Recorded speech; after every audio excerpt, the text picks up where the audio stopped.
What's up, guys? My name's Colby. This is Wills and Whitetails. Let's talk about turkey foot. I'm going to tell you all the full story, tell you all how it happened and what happened and how long we've had the history with this buck. So turkey foot, we started getting pictures of him about 2 or 3 years ago.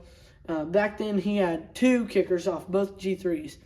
So we really kind of put him on the target list, but my dad went out there, was hunting at the place where he was at, and he came in and Dad was like, I better give this buck another year. So it rolls on to 2025, and it was summer archery, and my dad shows me this picture of this buck with a kicker off his G3. And I had really never seen that. But I mean, before this, my biggest buck was like 136 inches. So I was very shocked about how big this buck was. So I told Dad, I was like, Dad, I really just want to hunt this main buck. I just want to hunt turkey foot, no buck else. Don't want to go hunt anywhere else. We had other bucks showing up, but I told him I want to hunt turkey foot. So a guy named this buck turkey foot, a friend of my dad's, and so me and my uncle Zach, which filmed the hunt for me, he's got a YouTube channel, Midwest Blast and Cast. Y'all need to go check that channel out. It got into archery season. I was getting really bored. Never saw turkey foot, and I missed a nice 8-pointer. You'll see him on his YouTube channel. Not the miss, just the part, because I didn't really want to show my miss. But, you know, it all happens. It's part of hunting. Anyway, back to it. I was done with my compound. I just was mad at my compound, so I put down the compound and grabbed the crossbow. I know. And the crossbow, I knew it was not the smartest thing to do, but I grabbed the crossbow, and so that's what I went hunting with. So we was hunting, and I had fallen asleep that morning, like I do most mornings, because I fall asleep a lot in the deer stand. Anyway, my dad wakes me up from mid-sleep, and he said, oh my gosh, it's turkey foot, it's turkey foot. So I get up, get the crossbow out. Oh, dude, it's about to happen. Turkey foot was chasing a doe right towards us. I was shaking, the adrenaline was rushing. Here comes turkey foot, comes out, the doe comes right out 20 yards in front of us, stops, looks at us, blows, and runs. Turkey foot don't even see us, don't even care about us. He just keeps chasing the doe and never stops, and I couldn't get a shot at him. I made a reel about that. He came out probably 170 yards, or not 170 yards, like 100 yards from us, and we just could not get a shot on him with the crossbow. So then gun season rolled around, and I was really, really worried that turkey foot was going to get killed. The area we was hunting really isn't that high of pressure, but still, you never know what could happen. Anyway, so gun season rolled around. Me and my uncle was hunting every day, every night, evening and morning, morning and evening. We was hunting every single day. Well, I went out with my dad the first day of gun season, and right across from us, the neighbor, we had heard a gunshot, and we're like, oh no, something is not right. They might have killed turkey foot.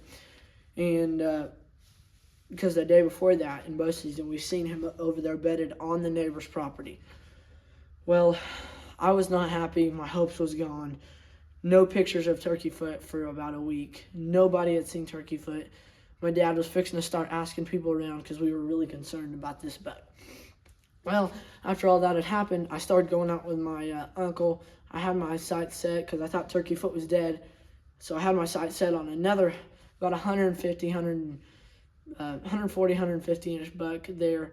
And I had my sights set on him, but turkey foot still rang in my mind. Kicker off his G3, big beams, just a big buck. Anyway, so we kept hunting, and y'all saw the video. So we sat there. We saw 2 really nice bucks. One that was about 150s, and then one that was about 130, 140, somewhere around there. And then, lo and behold, I did not believe my eyes. Turkey foot came creeping across the top. And how this is set up is that there's our property and then the neighbor's property, and then there's a field right here. And so we thought, oh no, he's going to go over to the neighbors, and I was going to try to drop him right on our property, and I just could not get it done. And so we thought, oh, he's just going to keep following the scent because we thought he was on a doe. And so he kept walking this way, and then finally, out of nowhere, turkey foot turns and comes straight towards us. My adrenaline rushing. I'm starting to shake.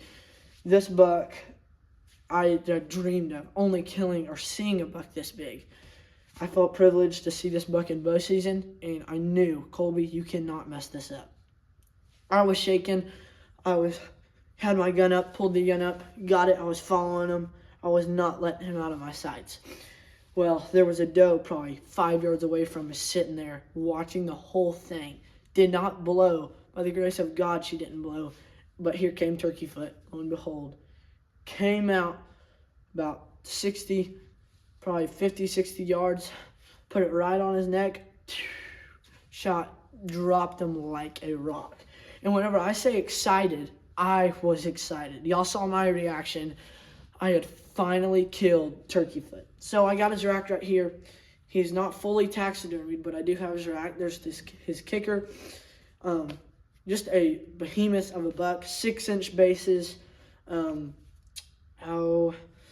We haven't had him officially scored, just kind of rough scored. We got a lot of different measurements. Some people say it was 166. We done 170, but who knows? I'm going to count it as 170 because more people said 170 than 160s. So we're just going to count it at that. And yeah, that's the story of Turkey Foot. Hopefully there's more stories to come with 200-inch bucks. That's next on my bucket list.